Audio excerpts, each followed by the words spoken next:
గురుచైత్ర పారాయణ. శ్రీ గురుచైత్ర అధ్యాయం 3. ఓం శ్రీ గణేశాయ నమః. శ్రీ సరస్వత్యై నమః. శ్రీ గురుభ్యో నమః. ప్రస్తావన. సద్గురు కృప కలుగుతున్నట్టు గుర్తు నామదాయకునికి వలె గురు మహిమను గురించి తెలుసుకోవాలన్న జిజ్ఞాస అంతకంతకు అధికమవడం ఇదే నిజమైన భక్తికి చిహ్నము. 3, 4 అధ్యాయాలు ఈ విషయాన్ని వివరిస్తాయి.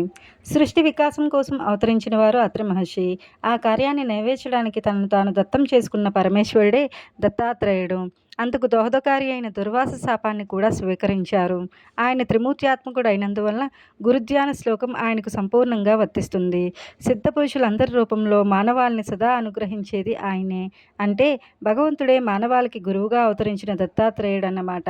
అందుకే దత్తావతారాలైన శ్రీపాద వల్లభుడు, నరసింహ సరస్వతి, మాణిక్య ప్రభువు, అక్కలకోట స్వామి, షిరిడి సాయిబాబా వంటి సద్గురువులకు స్కాంద పురాణాంతర్గతమైన గురుగీతలోని గురుస్తుతి శ్లోకాలు యథాతథంగా సరిపోతాయి.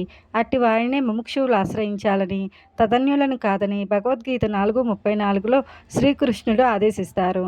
ముముక్షువు ఇటువంటి దత్తావతారాల చరిత్రలను, బోధలను శ్రద్ధగా పారాయణ, శ్రవణాదులు చేసి శ్రీ దత్తానుగ్రహానికి పాత్రుడవ్వాలి. అప్పుడే తగు రీతిన గురువు అనుగ్రహం ప్రాప్తిస్తుంది. అందుకే సాయినాథుడు తన భక్తుడైన కుశబావు చేత శ్రీ గురు చైత్ర 108 సార్లు పారాయణ చేయించారు.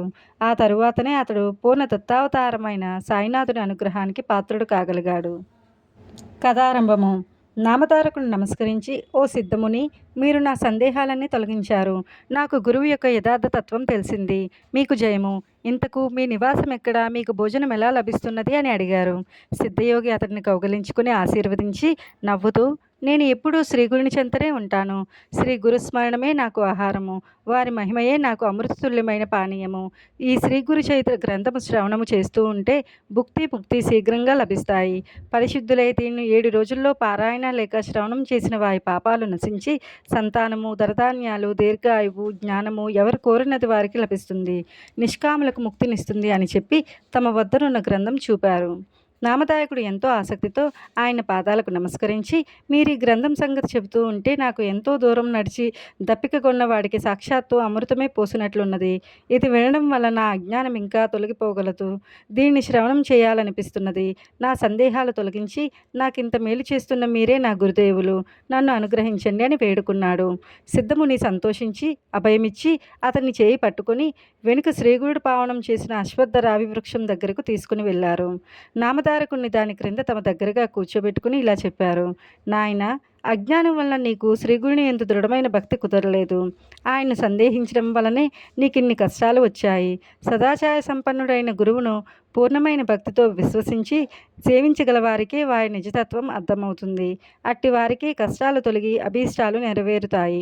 నిజానికి సద్గురువు తనాపర భేదం లేకుండా అందరిపైన అపారమైన దయ కురిపిస్తుంటారు.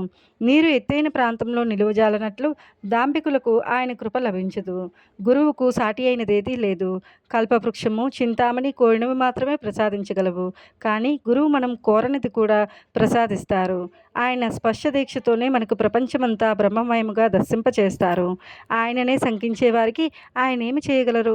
తన సంపూర్ణ విశ్వాసంతో సేవించే వారి వెంట నుండి కాపాడటమే ఆయన ధర్మము. కానీ పామరులు కష్టం వచ్చినప్పుడు ఎవరో చెప్పగా ఆయనను సేవిస్తారు, కానీ శ్రద్ధ విశ్వాసాలతో సరైన పద్ధతిలో సేవించరు. కనుకనే కొందరి అభీష్టాలు నెరవేరవు. అప్పుడు వారు తమకు గురువు ఏమీ చేయలేదని ఆయన్ని నిందిస్తారు. నామదాయకుడు ఆయనకు నమస్కరించి, స్వామి, నాకు శ్రీగురుని లీలలు వినిపించి కృతార్థుని చేయండి. శ్రీగురుడు త్రిమూర్త్యాత్మకమైన భగవంతుడు అంటారు కదా, ఆయన మొదట అలా ఎందుకు అవతరించారో సెలవీయండి అని వేడుకున్నాడు. సిద్ధముని సంతోషించి, శ్రీగురుని పట్ల నీకిట్టి శ్రద్ధ కలగడం ఎంతో శుభసూచకం. ఇంతవరకు శ్రీగురుని లీలల గురించి ఎంత ప్రీతితో ఎవరూ అడగనే లేదు. ముముక్షువులకు మాత్రమే ఇట్టి అభిరుచి కలుగుతుంది. నీకు తప్పక పురుషార్థాలు ప్రాప్తిస్తాయి. నీ శ్రద్ధ నాకెంతో ఆనందాన్ని కలిగిస్తుంది. నీవు అడిగినది చెబుతాను, శ్రద్ధగా విను. జగత్తుకు మూల కారణమైన భగవంతుడు మొదట అనేకమవ్వాలని సంకల్పించినప్పుడు ఆయన శక్తి త్రిగుణాత్మకంగా మారి బ్రహ్మ, విష్ణు, మహేశ్వరుల రూపం ధరించింది. వాటిలో రజోగుణము ప్రకోపించినప్పుడు సృష్టికర్త అయిన బ్రహ్మ రూపంలో ఆ శక్తే సర్వాన్ని సృష్టించింది. సత్వగుణము బలీయమై విష్ణు రూపంలో సర్వాన్ని పాలిస్తుంది. తమో గుణం బలీయమైనప్పుడు అదే మహేశ్వరుడే సర్వాన్ని సంహరిస్తుంది. అంతేగాని నిజానికి ఆ ముగ్గురికి భేదమే లేదు.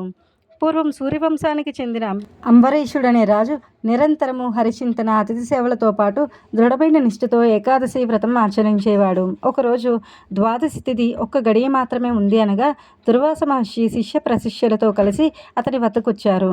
అంబరీషుడు ఆయన్ను పూజించి త్వరగా అనుష్ఠానం పూర్తి చేసుకుని భోజనానికి రమ్మని ప్రార్థించాడు. అప్పుడు ఆ మహర్షి స్నానానికని నదికి వెళ్ళి పారాయణ సమయం మీరిపోతున్నా గాని రాకుండా ఆలస్యం చేయసాగారు. తిథి ముంచిపోతే అంబరీషునికి వ్రతభంగం అవుతుంది. అలా అని అతడు భోజనం చేస్తే అతిథిని అలక్ష్యం చేసినట్లవుతుంది. అందుకని అతడు ఆ రెండింటినీ పరీక్షించుకోదలచి కొద్ది తీర్థం మాత్రం త్రాగాడు. ఇంతలో దుర్వాసుడొచ్చి కోపించి, రాజా, నీవు నానా యోనుల్లో జన్మింతువుగాక అని శపించాడు. అంబరీషుడు భయపడి శ్రీహరిని శరణు పొందాడు. అప్పుడు ఆయన సాక్షాత్కరించి దుర్వాసునితో, మహర్షి, నా భక్తుడు నీ శాపాన్ని భరించలేడు. అతన్ని రక్షించడం నా ధర్మం. అయినా మహర్షులైన మీ శాపం వ్యర్థం కాకూడదు కనుక ఆ శాపాన్ని నాకు వర్తింపచేయి అన్నారు.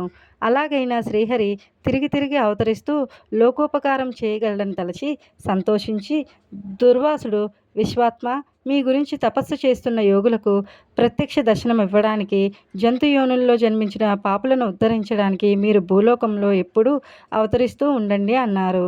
అందువల్లనే విష్ణువు మత్స్యాది అవతారాలు ఎత్తాడు. కానీ వాటిలో కొన్ని గుప్తంగా ఉండి ఉత్తమ తపస్వులకు మాత్రమే తెలుసుకున్న సాధ్యమవుతాయి. ఇట్టి అవతారాలలో ఒకటి దత్తాత్రేయుడు.